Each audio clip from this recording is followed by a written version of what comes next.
Hello दोस्तों, welcome to my YouTube channel UV chemistry वाला student. आज हम क्लास 10th के लिए टॉपिक लेके आए हैं अम्ल क्षारक एवं लवण। तो अम्ल क्षारक एवं लवण क्या होते हैं, तो पहले तो हम इनकी परिभाषा बताएंगे आप लोगों को। तो क्या होता है एसिड यानी कि अम्ल। अम्ल क्या होता है यानी कि एसिड क्या होते हैं। तो एसिड किसे कहते हैं, अम्ल किसे कहते हैं, तो हमने यानी कि जो पहले यानी कि लोक क्लासों में यानी कि 6th 7th 8th 9th में हमने पढ़ रखी है परिभाषा कि अम्ल वे पदार्थ होते हैं जो स्वाद में खट्टे होते हैं। अम्ल वे पदार्थ होते हैं जो स्वाद में खट्टे होते हैं। अम्ल वे पदार्थ होते हैं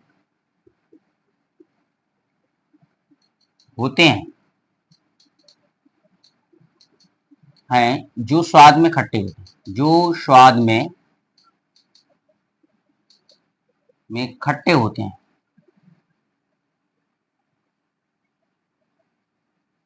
हैं तथा तथा जो नीले लिटमस पेपर को लाल कर देते हैं। जो नीले लिटमस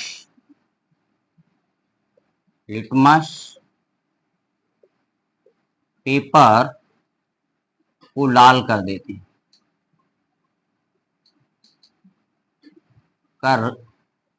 हैं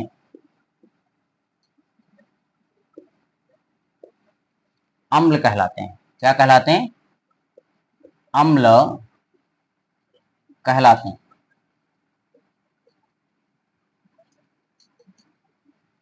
ये तो हमारी पुरानी परिभाषा है कि अम्ल वे पदार्थ होते हैं जो स्वाद में खट्टे होते हैं तथा नीले लिटमस पेपर को लाल कर देते हैं, उन्हें हम अम्ल कहते हैं। तो जैसे नींबू में अम्ल पाया जाता है, यानी कि नींबू में अम्ल पाया जाता है, इमली में अम्ल पाया जाता है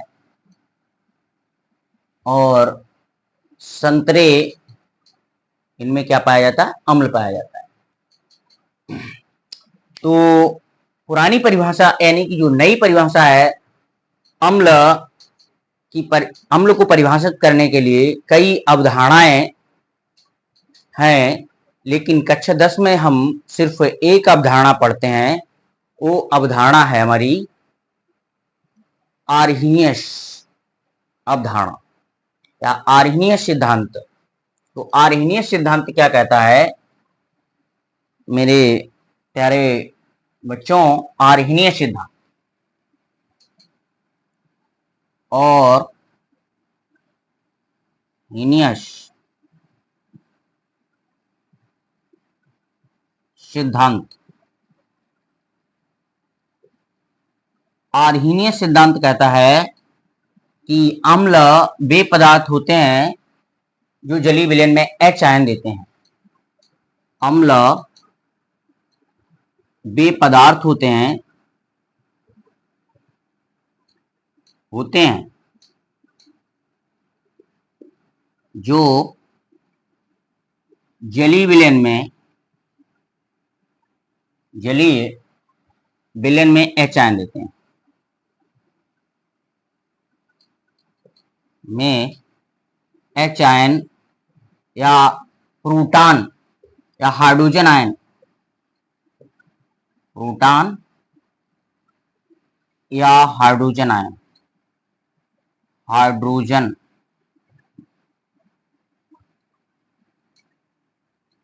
आयन देते हैं।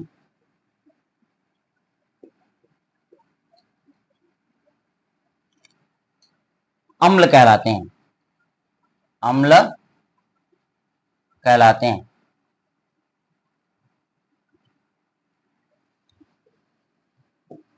तो देखिए अम्ल कहलाते हैं। यह दूसरी परिभाषा ऐसे कह सकते हैं कि वे हाइड्रोजन युक्त पदार्थ जो जलीय विलयन में H आयन देते हैं, वे हाइड्रोजन युक्त पदार्थ जो जलीय विलयन में हाइड्रोजन आयन देते हैं अम्ल कहलाते हैं। तो एग्जाम्पल, जैसे कि कुछ एग्जाम्पल हम अम्लों के लिख लेते हैं, जैसे कि HCl और H2SO4, HNO3,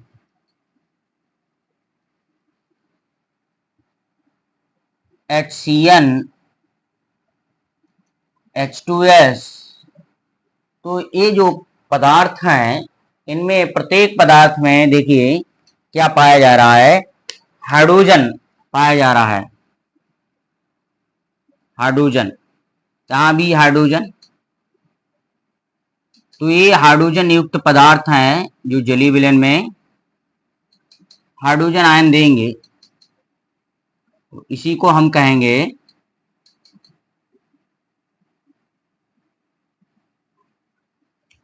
ऐसे पदार्थों को हम अम्ल कहेंगे। और कैसे, देखिए जैसे कि हमने रिएक्शन ली है यहाँ पर HCl को हम जल में मिलाएंगे H2O में, तो ये क्या है, H प्लस आयन तथा Cl माइनस आयन में टूट जाएगा, यानी कि हाइड्रोनियम आयन, इसकी जगह पे हम हाइड्रोनियम तथा हाइड्रोनियम आयन देते हैं। H आयन या हाइड्रोनियम आयन दोनों बातें हैं कि इस तरह को, इसको हम ऐसे भी लिख सकते हैं। देखिए HCl जब टूटेगा किसमें, जल में, H2O में टूटेगा तो H प्लस आयन देगा और Cl माइनस आयन देगा। और भी एग्जाम्पल हैं, H2SO4, इसको भी जल में जब घोला जाएगा तो ये 2 हाइड्रोजन आयन देगा plus SO4 minus 2 charge ion देगा, सल्फेट आयन देगा, हाइड्रोजन आयन देगा। तो अम्ल वे पदार्थ होते हैं जो जलीय विलयन में H आयन देते हैं। ये हार्नियस ने कहा था, और हिनियस ने, ठीक है। इसके बाद हम क्षार को पढ़ते हैं। क्षारक किसे कहते हैं, तो वे पदार्थ जो, देखिए इसकी भी डिफिनेशन लिखेंगे, तो ये नोट कर लेना वीडियो को रोक करके।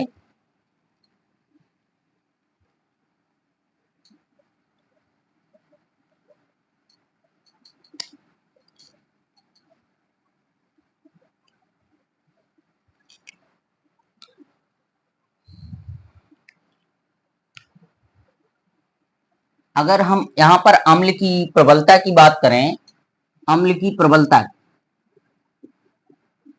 अम्ल की प्रबलता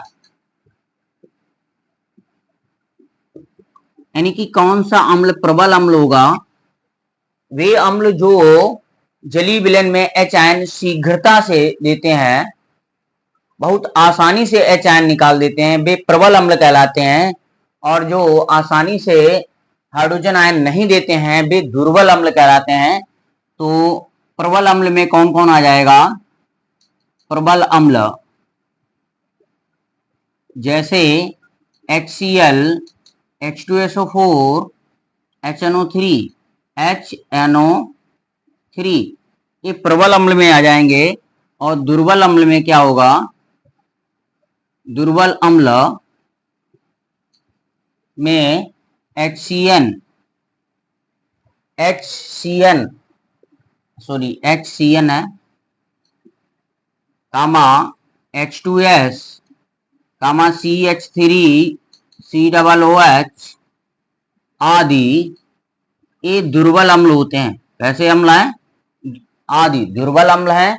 ये प्रबल अम्ल है, यानी कि प्रबल अम्ल वे अम्ल होंगे जो आसानी से H आयन देंगे, आसानी से H आयन देंगे। दुर्बल अम्ल वे होते हैं जो आसानी से H आयन जलीय विलयन में नहीं देते हैं या पूर्ण रूप से आयनित नहीं होते हैं जलीय विलयन में, वे दुर्बल अम्ल होंगे। और प्रबल अम्ल वे होंगे जो आसानी से H आयन देंगे या पूर्ण रूप से आयनित हो जाएंगे, वे प्रबल अम्ल कहलाते हैं। तो अब बात करेंगे हम क्षारक की, क्षारक आखिर क्या है, तो इनको हम पढ़ते हैं।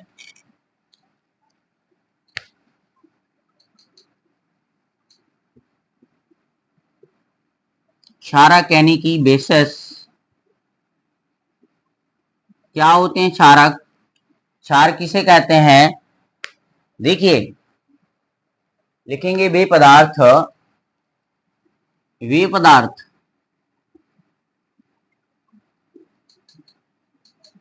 जो स्वाद में कड़वे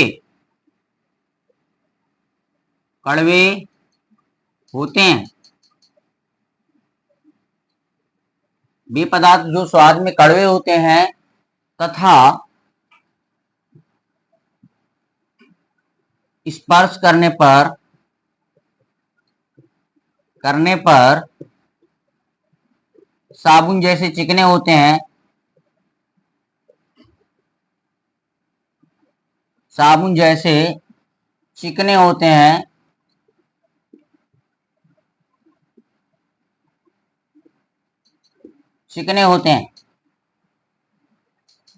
क्षारक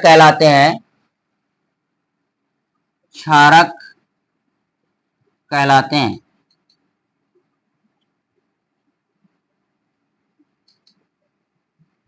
जैसे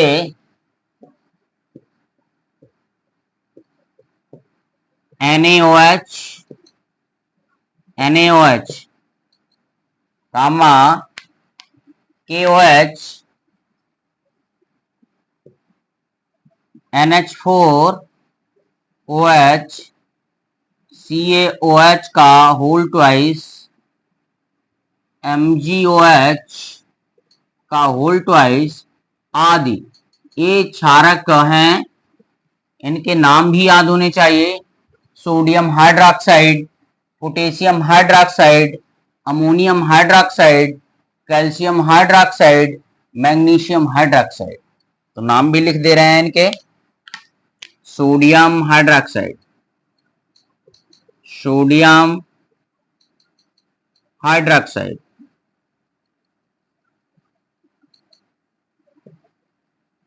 sodium hydroxide, potassium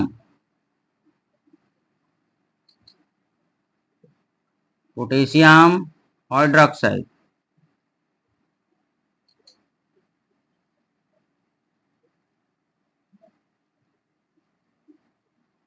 ammonium hydroxide,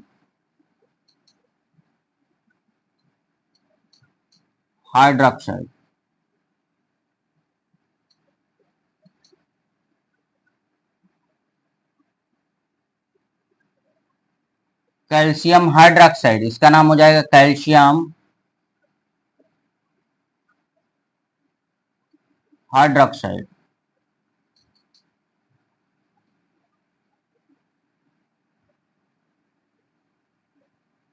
calcium hydroxide, magnesium hydroxide, magnesium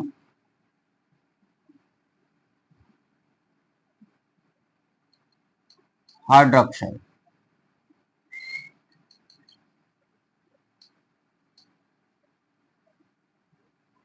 magnesium hydroxide.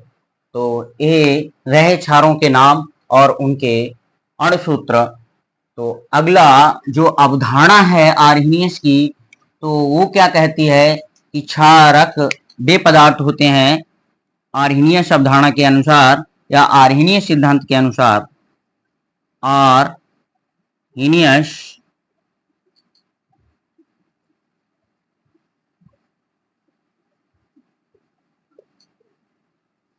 Arrhenius सिद्धांत के अनुसार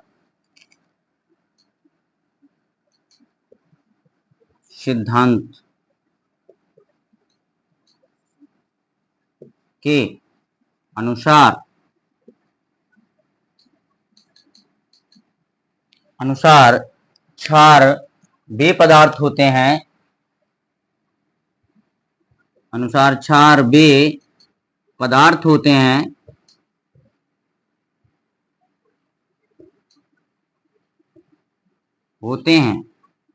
जो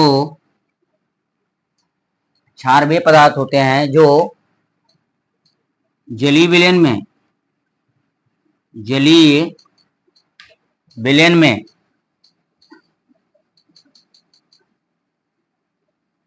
में OH आयन या हाइड्रोक्साइड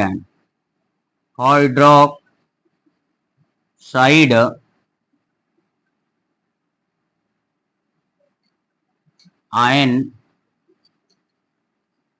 देते हैं।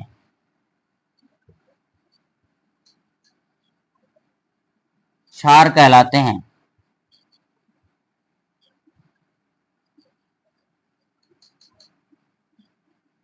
क्षार कहलाते हैं। क्षारक वे पदार्थ, क्षारक जो क्षारक जल में घुलते हैं क्षार कहलाते हैं। जो क्षारक जल में घुलते हैं, जल में घुलते हैं,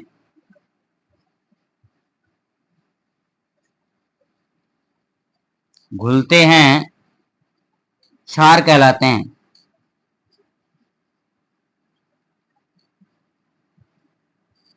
क्षार कहलाते हैं। अर्थात सभी, ये उतारिए फिर आगे लिखते हैं।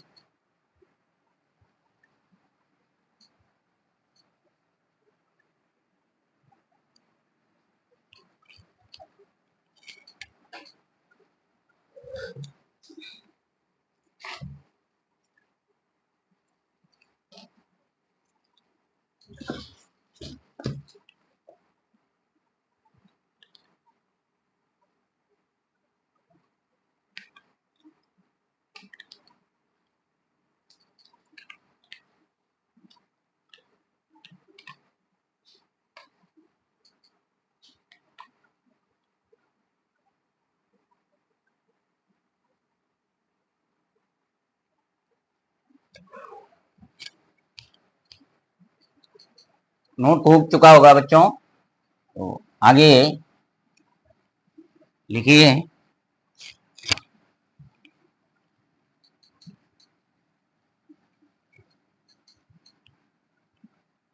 तो इसके आगे हम एक लाइन और लिख सकते थे। क्या लिखेंगे?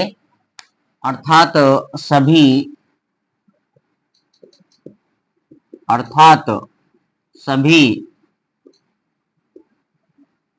क्षारक,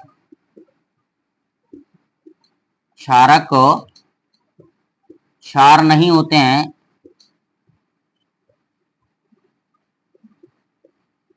होते हैं, बल्कि सभी क्षार क्षारक होते हैं। सभी क्षार क्षारक होते हैं।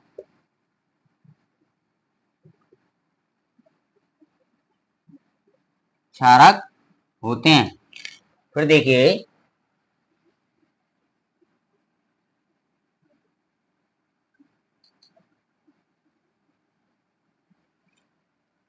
अब लिखेंगे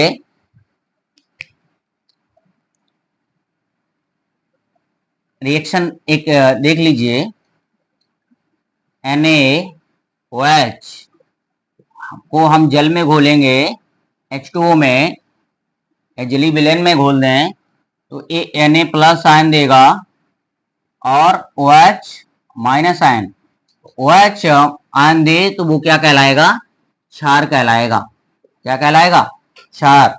एक और देख लीजिए, CaOH का होल ट्वाइस, इसको भी जब घोला जाएगा जल में तो ये Ca+2 चार्ज देगा और OH के ऊपर -1 चार्ज, यानी कि 2 OH आयन देगा और एक Ca आयन देगा, कैल्शियम आयन। तो इस तरीके से यदि OH आयन कोई भी पदार्थ या वे हाइड्रोक्साइड या OH युक्त पदार्थ जो जली विलयन में OH आयन देते हैं उन्हें हम क्षार कहते हैं। तो आगे अब हम कुछ अम्ल के गुण पढ़ते हैं। क्या पढ़ते हैं? अम्ल। तो थोड़ा क्षार भी, लवण भी पढ़ लीजिए। लवण किसे कहते हैं? तो लवण की भी परिभाषा नोट करिए। लवण यानी कि सॉल्ट।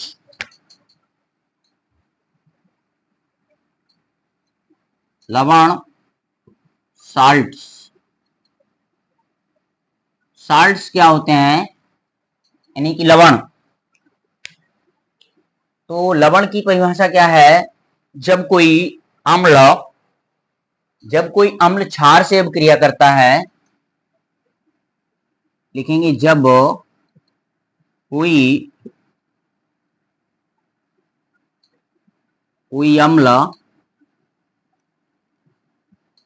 अम्ल क्षार से अभिक्रिया करता है,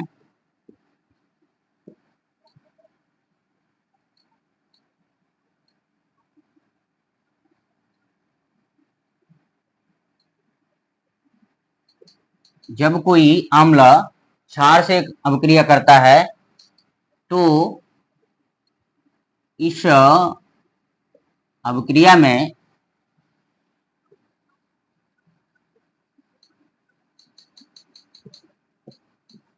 अभिक्रिया में बना पदार्थ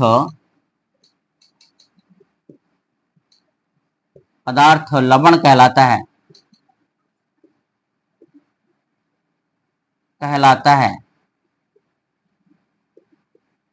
लवण कहलाता है। तो अम्ल तथा लवण कहलाता है। यह अभिक्रिया उदासीनीकरण अभिक्रिया कहलाती है। ये भी लिखेंगे, यह अभिक्रिया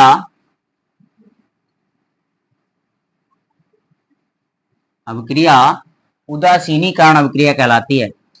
उदासीनीकरण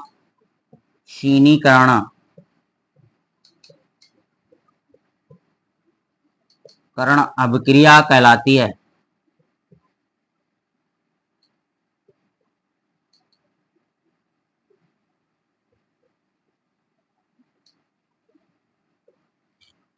तो देखिए, अब एग्जाम्पल या दूसरी भी हम डिफिनीशन कर सकते हैं, या पहले हम रिएक्शन एक लिखते हैं, जैसे कि HCl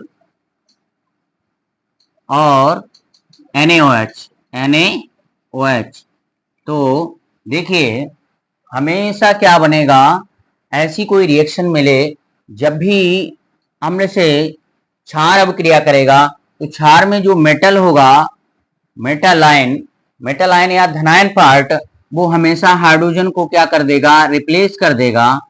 और हाइड्रोजन को रिप्लेस कर देगा और हाइड्रोजन का स्थान क्या कर लेगा, ग्रहण कर लेगा या प्रतिस्थापन कर देगा हाइड्रोजन को। और क्या बन जाएगा, जब H को यहां से हटा देगा, अपने आप पहुंच जाएगा, तो ये बन जाएगा NaCl प्लस H और OH मिलकर H2O बन जाता है। दूसरा तरीका, दूसरी रिएक्शन देखिए, क्या है, हमने रिएक्शन ले ली है, हमने H2SO4। यहां पर क्या ले लिया मैंने, CaOH का होल ट्वाइस, कैल्शियम हाइड्रोक्साइड। अब देखिए, यहां से क्या करेंगे, ये बना देगा ऐसे करके। देखिए, यहां से Ca और यहां से SO4, तो क्या बन जाएगा, पहले धनात्मक पार्ट लिखा जाता है, बाद में ऋणात्मक पार्ट लिखा जाता है। पहले धनात्मक पार्ट बोला जाता है, बाद में ऋणात्मक पार्ट बोला जाता है। तो इस तरीके से हम यौगिक का नामकरण करते हैं। तो कैल्शियम सल्फेट बन जाएगा, तो पहले कैल्शियम लिखेंगे और फिर SO4 लिख देंगे, तो कैल्शियम सल्फेट हो गया, यानी कि CaSO4 हो गया। प्लस क्या है, 2 H आयन और 2 OH आयन मिलकर 2 जल के अणु बना देंगे, यानी कि 2H2O बन जाएगा।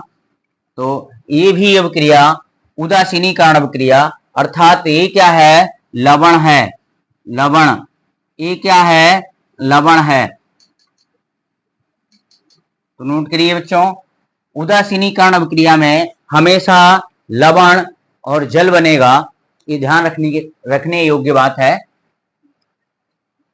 तो अब इसके आगे और एक डिफिनीशन हम रिएक्शन के आधार पर कर दें, तो क्या करें रिएक्शन, देखिए समझिए, लिखेंगे, जब किसी अम्ल के हाइड्रोजन परमाणु को, या जब किसी अम्ल के हाइड्रोजन को किसी क्षार के धातु एटम द्वारा रिप्लेस कर दिया जाता है तो जो यौगिक बनता है वो लवण कहलाता है। देखिए, मेटल एटम द्वारा हाइड्रोजन एटम को रिप्लेस कर दिया जाता है तो साल्ट बनता है। तो लिखेंगे जब, इसके नीचे लिखना है जब किसी एसिड में हाइड्रोजन एटम को, जब किसी एसिड में हाइड्रोजन एटम को बेस के मेटल द्वारा रिप्लेस कर दिया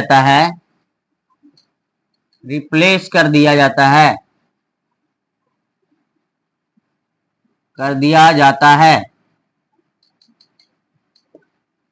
तो जो पदार्थ बनता है या जो सबस्टेंस, जो प्रोडक्ट फॉर्म्ड होता है, तो जो पदार्थ बनता है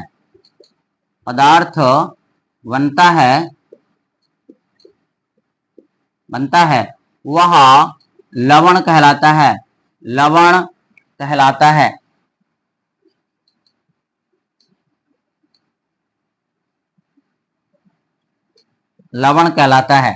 ठीक है बच्चों, समझ में आया? तो आगे अब हम क्या करेंगे, हम एसिड की प्रॉपर्टीज पढ़ेंगे। ठीक है,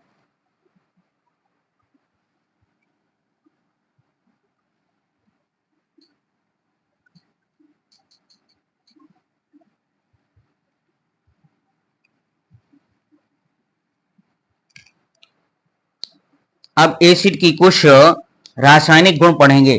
देखेंगे अम्ल के रासायनिक गुण। अम्ल के रासायनिक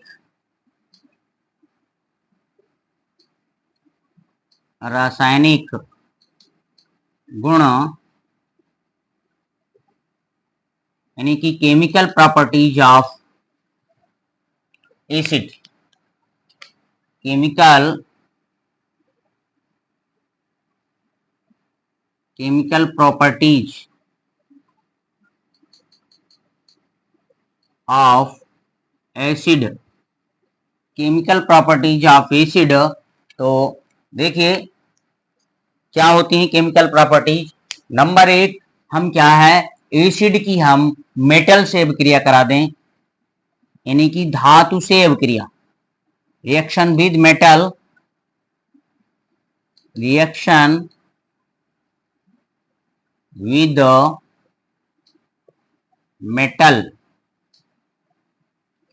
या धातु से अभिक्रिया, इसे धातु से अभिक्रिया।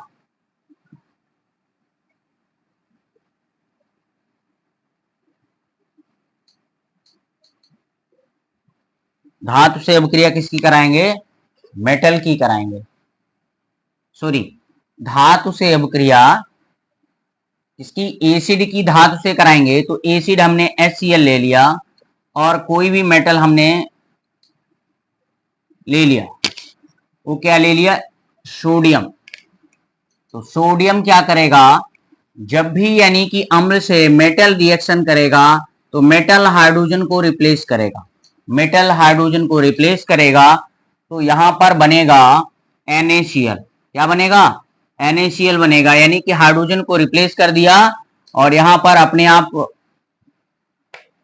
स्थान घेर लिया हाइड्रोजन का, तो NaCl बन गया। अब यहां सिर्फ बचा क्या, हाइड्रोजन परमाणु के रूप में नहीं निकलता है, अणु के रूप में निकलता है। तो इसीलिए हमने इसको क्या लेंगे, यही रिएक्शन बैलेंस करना है, यहीं पर सीख रहे हैं। तो 2 से मल्टीप्लाई कर देंगे तो 2HCl हो जाएगा। तो एक हाइड्रोजन को एक सोडियम रिप्लेस करता है, 2 मॉलिक्यूल हैं HCl के, तो एक मॉलिक्यूल में एक सोडियम हाइड्रोजन को रिप्लेस करेगा। 2 मॉलिक्यूल से दोनों हाइड्रोजन को रिप्लेस करने के लिए 2 सोडियम होने चाहिए, तो 2 सोडियम कर लिए, तो यहां बन गया 2NaCl प्लस यहां हो जाएगा H2 गैस। तो इस तरीके से रिएक्शन को बैलेंस करेंगे और रिएक्शन हम सीखेंगे। तो अम्ल से अभिक्रिया कराई है तो सोडियम हमें यानी कि मेटल हमेशा हाइड्रोजन को रिप्लेस करेगा। हाइड्रोजन को रिप्लेस करने के बाद उसका स्थान स्वयं ग्रहण करेगा, तो इसीलिए NaCl बन गया। और क्या निकलेगा? हाइड्रोजन गैस निकलेगी। तो हमेशा यहां पर एक लाइन लिखेंगे, क्या लिखेंगे? लिखेंगे अम्ल जब धातु से अभिक्रिया करती है, धातु से अभिक्रिया करती है,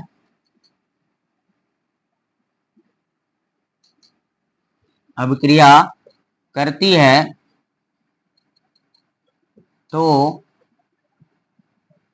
हाइड्रोजन लवण तथा हाइड्रोजन गैस मुक्त होती है।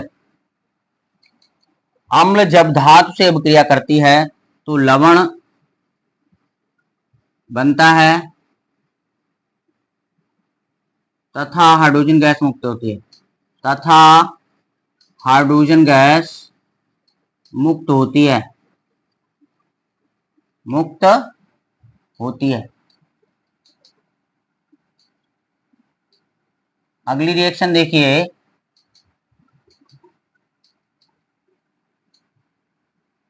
अगली रिएक्शन हम धातु ऑक्साइड से अभिक्रिया करा दें। धातु ऑक्साइड से तो लिखेंगे धातु ऑक्साइड से अभिक्रिया, अम्लों की धातु ऑक्साइड से अभिक्रिया, अम्लों की धातु ऑक्साइड से अभिक्रिया,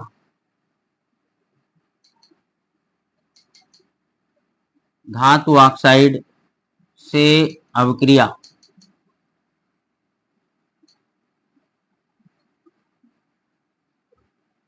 देखिए अम्ल धातु ऑक्साइड से अभिक्रिया करके लवण तथा जल बनाता है। क्या लिखेंगे?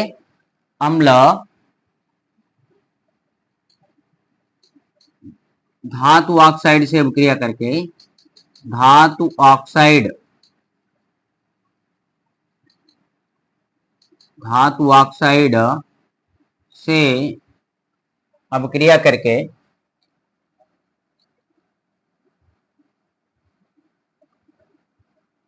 अभिक्रिया करके लवण तथा जल बनाता है।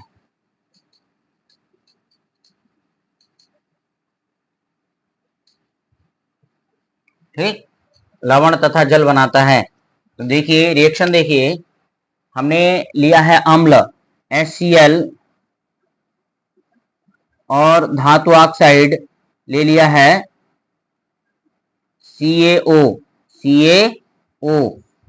तो अब देखिए हाइड्रोजन के ऊपर प्लस का एक चार्ज होता है, HCl में हाइड्रोजन के ऊपर प्लस का एक चार्ज, Cl के ऊपर माइनस एक चार्ज, और Ca के ऊपर प्लस का दो चार्ज होता है। तो एक Ca क्या करेगा? दो हाइड्रोजन को रिप्लेस करेगा। कितने हाइड्रोजन को? दो हाइड्रोजन को रिप्लेस करेगा। तो दो हाइड्रोजन होने चाहिए, यानी कि दो है नहीं तो दो अणु होने चाहिए Cl के, तो दो हाइड्रोजन को रिप्लेस कर देगा तो यहाँ दो Cl बन जाएगा, तो CaCl2 बन जाएगा। क्या बनेगा? CaCl2 प्लस ये हो गया कैल्शियम क्लोराइड, दो हाइड्रोजन एक ऑक्सीजन मिलकर क्या बना देंगे? जल बना देंगे। H2O बन गया, H2O बन गया।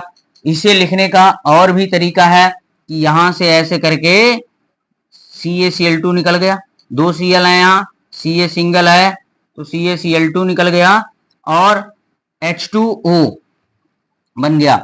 और भी रिएक्शन है लिखनी, तो उतारिए बच्चों, वीडियो को रोक करके उतार लेंगे, क्योंकि अगर हम रुकेंगे उतारने के लिए तो टाइम लगेगा, वीडियो लंबा हो जाएगा। आगे देखिए,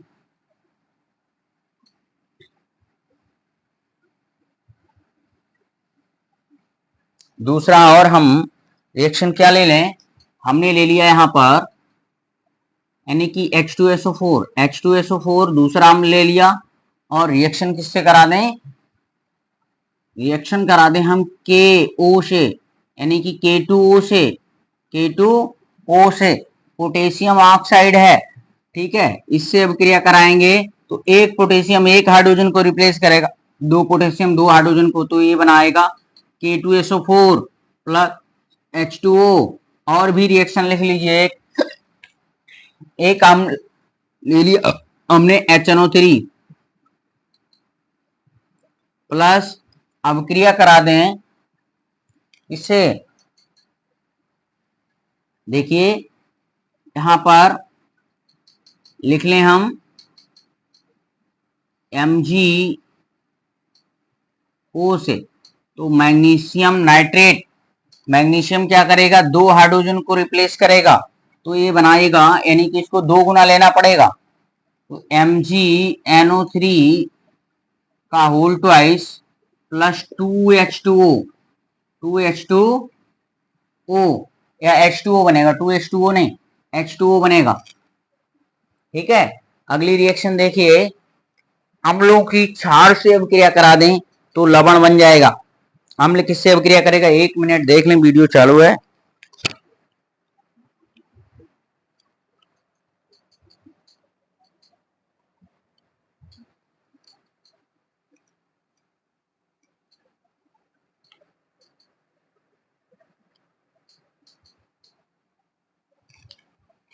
देखिए अम्ल की क्षार से अभिक्रिया, या और भी हम धातु ऑक्साइड ले सकते हैं, कैल्शियम ऑक्साइड ले सकते हैं, बेरियम ऑक्साइड ले सकते हैं, ठीक है, एल्युमिनियम ऑक्साइड ले सकते हैं।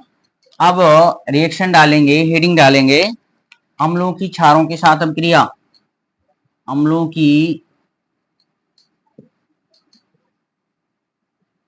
क्षारों के साथ अभिक्रिया,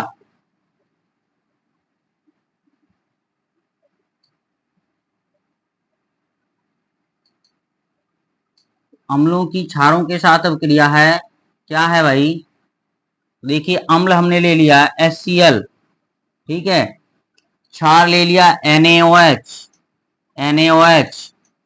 तो यहां से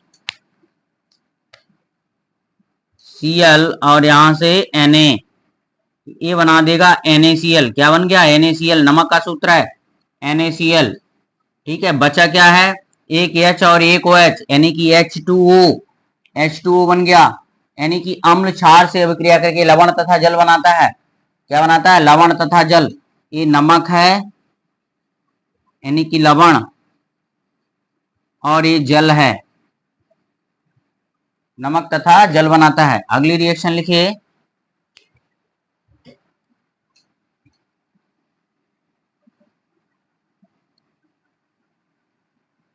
तो अम्ल की और दूसरी रिएक्शन क्षार के साथ करा देते हैं।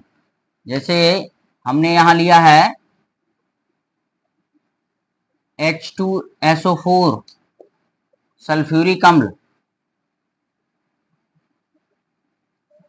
SO4 किससे अभिक्रिया करानी है, क्षार से अभिक्रिया करा दें, यानी कि KOH से करा दें, KOH से। तो देखिए K क्या करेगा, हाइड्रोजन को रिप्लेस करेगा, एक पोटेशियम एक हाइड्रोजन को रिप्लेस करता है, दो पोटेशियम दो हाइड्रोजन को रिप्लेस करेंगे, तो यानी कि इसको हमें दो गुना लेना पड़ेगा, तो ये बन जाएगा K2SO4, जैसे H2 है उसी तरीके से K2SO4 हो गया, प्लस यहां हो जाएगा H2O, 2H2O।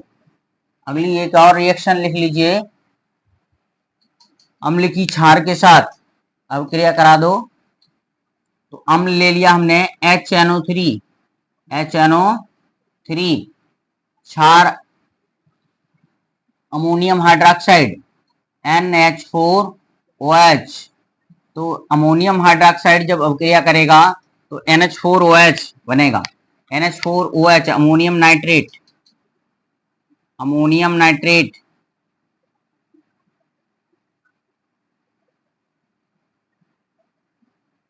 तो यहां बन जाएगा, क्या बनेगा, NH4NO3, तो अमोनियम नाइट्रेट प्लस H2O, तो ये रिएक्शनें रही हैं।